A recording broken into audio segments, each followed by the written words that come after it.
Parliament ఎన్నికల ప్రచారంలో అందరికంటే ముందంజలోనే ఉన్నామన్నారు కర్నూలు టీడీపీ ఎంపీ అభ్యర్థి బస్తిపాటి నాగరాజు.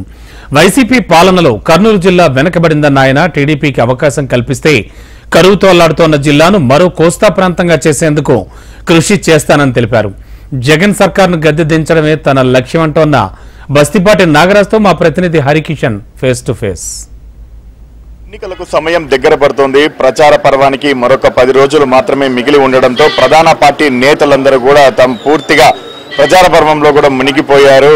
మరోవైపు ఉమ్మడి కర్నూలు జిల్లా వ్యాప్తంగా భానుడు తన బగబగలతో పూర్తిగా ఇబ్బంది పెడుతున్నారు. మండే ఎండను సైతం లెక్క చేయకుండా ప్రజల వద్దకు వెళ్లి తాము చేసే పనుల గురించి, ఇప్పటి వరకు చేసిన అభివృద్ధి గురించి అవగాహన కల్పించి ఓట్లు అడిగే ప్రయత్నం చేస్తున్నారు. ప్రచార పర్వంలో అందరికంటే ఒక అడుగు ముందరే ఉన్నారు కర్నూలు పార్లమెంటు టీడీపీ అభ్యర్థి బస్తిపాటి నాగరాజు. ఆయన కూడా కదిలించే ప్రయత్నం ఒకసారి చేద్దాం. చెప్పండి సార్, ఎలా సాగుతుంది మీ ప్రచారం?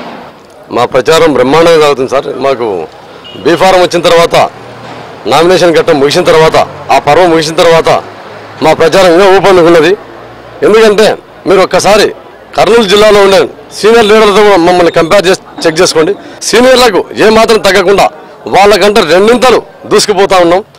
రేపు రాబోయే మే 13వ తారీఖు జరిగే ఎలక్షన్లో ఖచ్చితంగా అది ఎన్నడూ మీరు చూడనంత గణనీయమైన మెజార్టీతో గెలవడం తథ్యం. ప్రతి నియోజకవర్గానికి వెళ్తున్నారు, మరి అక్కడి నుంచి ప్రజల నుంచి ఏ రకమైనటువంటి స్పందన ఉంది? ఎందుకంటే 2019లో క్లీన్ స్వీప్ అయింది, వైసీపీ చేసింది. సో ఇప్పుడు 2024లో టీడీపీ పరిస్థితి, అలాగే మీ పరిస్థితి ఏ రకంగా ఉంది? ప్రజల నుంచి ఎటువంటి స్పందన ఉంది? ప్రజల నుంచి అనుభవమైన స్పందన ఉంది. ఎందుకంటే గతంలోనే కాదు, ఇంకా ముందు కూడా 2 సార్లు జగన్మోహన్ రెడ్డి వైఎస్ఆర్సీపీకి కర్నూలు జిల్లా స్వీప్ అయింది. ఆల్మోస్ట్ ఆల్ జనమంతా చైతన్యవంతులైనారు. నేను కూడా ఊహించలేంత. చంద్రబాబు నాయుడు గారు ఇచ్చిన సభలు తీసుకోండి, మీరు స్వచ్ఛందంగా వచ్చి ఎంత భారీగా గణనీయంగా వచ్చి ఆ సభలు విజయవంతమయ్యే విధానం చూస్తేనే మీకు ఆ జనాల్లో ఎంత మార్పు వచ్చిందనేది మీకు తెలియజేస్తున్న సభలు. జగన్మోహన్ రెడ్డి గారు మొన్న ఎమ్మెల్యేలో సభ పెట్టాడు. ఆయన సభకి ఏ విధంగా ఉంది, చంద్రబాబు నాయుడు వచ్చినప్పుడు సభలు ఏ విధంగా ఉంటాయి అనేది మీకు ప్రత్యక్ష నిదర్శనం. గూడూరులో నిన్న జరిగింది బ్రహ్మాండమైన సభ. కాబట్టి జనాలు తండోపతండాలుగా స్వచ్ఛందంగా వస్తూ ఉన్నారు. కాబట్టి జనాల్లో మామూలు కాదు, కర్నూలు జిల్లాలో ఉండే 7 అసెంబ్లీ స్థానాలతో పాటు పార్లమెంట్ స్థానాన్ని భారీ మెజార్టీతో ఈసారి తెలుగుదేశం పార్టీ కైవసం చేసుకోబోతుంది. ఎంపీటీసీగా ఈ గ్రామాన్ని గెలిచారు, అలాగే ఎంపీపీగా కూడా ప్రయత్నించి ఒక్క ఓటుతో ఓడిపోయారు.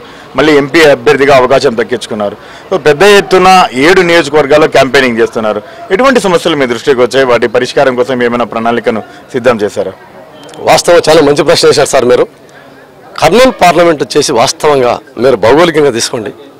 రాష్ట్రంలో 25 పార్లమెంటు స్థానాలుంటే అత్యంత వెనుకబడిన పార్లమెంట్ ఏదైనా ఉంటే ఒక కర్నూలుకే చెందుతుంది. ఎందుకంటే నంద్యాల జిల్లా పరిపాలనలో భాగంగా నంద్యాల జిల్లా విడిపోయిన తర్వాత కర్నూలు జిల్లాకు ఒక్క సాగునీటి ప్రాజెక్టు లేదు. అప్పుడు ఉమ్మడి జిల్లాలో శ్రీశైలం మాదే డ్యామ్ అని చెప్పుకునే వాళ్ళం. తెలుగుగంగ అయితేనేమి, అది ముత్తుమూరు ఎత్తిపోతల పథకం అయితేనేమి, ప్రతి ఒక్కటి మాదే అని చెప్పుకునే వాళ్ళం గర్వంగా కర్నూలు జిల్లావని.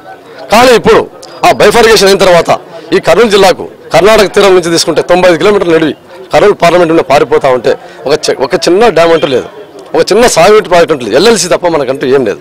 ఆ ఎల్ఎల్సీ పరిస్థితి కూడా అద్దారుణంగా ఉంది. అంటే ఈ కర్నూలు పార్లమెంట్ రైతాంగం అంతా 1 ఎకరాకు కూడా సాగునీటి నోచుకోలేకపోతుంది 70 ఏళ్ళ స్వాతంత్ర పీరియడ్లో. ఇది కాబట్టి నేను ఈ ప్రాంతాలంతా సస్యశ్యామలం చేయాలంటే ఏది ఏమైనా కూడా ప్రాజెక్టులు ఖచ్చితంగా కట్టే తీరుతా. మిషన్ రాయలసీమ అనే ఒక పథకం మన కోసమే సృష్టించినాడు.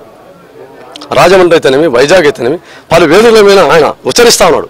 కర్నూలు పార్లమెంట్ పరిస్థితి బాగాలేదని ఎక్కడికి పోయినా చెప్తా ఉన్నాడు. అటువంటి ఆయన మనం లీడర్ చేసుకున్నామంటే, చంద్రబాబు నాయుడు గారిని ముఖ్యమంత్రి చేసుకున్నామంటే మిషన్ రాయలసీమ అనే పథకంలో భాగంగా ఈ ప్రాజెక్టులను ఏది ఏమైనా సాధించి తీరుతాం. ప్రతి ఇంటికి కుళాయి, జల్ జీవన్ మిషన్ కింద ప్రతి ఇంటికి కుళాయి వేయడం తథ్యం. కాబట్టి మనం సాగునీరితనమే, త్రాగునీరితనమే ఈ రెండింటిని అభివృద్ధి చేసుకోవడానికి శక్తి వంచన లెవెల్ని కృషి చేస్తానని చెప్పేసి తెలియజేస్తున్నాం ప్రజలు. Thank you sir, all the best sir. కరువుతో అల్లాడిపోతున్న కర్నూలు పార్లమెంటు అభివృద్ధి వైపు పరిగెత్తాలన్నా, అలాగే సాగునీటి ప్రాజెక్టులు రూపకల్పన కావాలన్నా ఖచ్చితంగా టీడీపీ అధికారంలోకి రావాలని, తాను ఎంపీటీసీగా తన గ్రామాన్ని ఆదర్శ గ్రామంగా తీర్చిదిద్దుకున్నాను, అలాగే ఎంపీగా అవకాశం ఇస్తే ఖచ్చితంగా తాను ఇచ్చినటువంటి ప్రతి హామీని పార్లమెంట్లో ప్రశ్నించి వాటి పరిష్కారం కోసం 5 ఏళ్లలో కృషి చేస్తాను. కాబట్టి కర్నూలు పార్లమెంటు ప్రజలు ఇటు నియోజకవర్గాలతో పాటు పార్లమెంటును ఆశీర్వదించాలని టీడీపీ అభ్యర్థి నాగరాజు కోరుతున్నటువంటి పరిస్థితి ఉంది. కెమెరామెన్ రామ్మోహన్తో హరికిషన్, హెచ్ఎం టీవీ, కర్నూలు జిల్లా.